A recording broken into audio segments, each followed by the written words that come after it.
What's up gamers, my name is Centrix and welcome to another scrap mechanics survival video.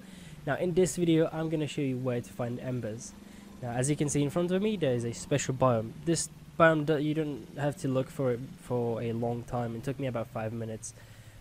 So if you just go into the biome and you'll see these trees. Okay, now you just want to punch the trees and embers will fall out of them. It will just collapse. It's not like any other tree.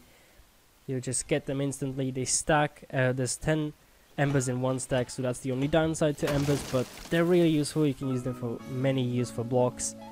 And that is it, guys. It's really, there's nothing to it. Okay, thank you for watching this episode, and I will see you in the next one. Have a great day, and goodbye.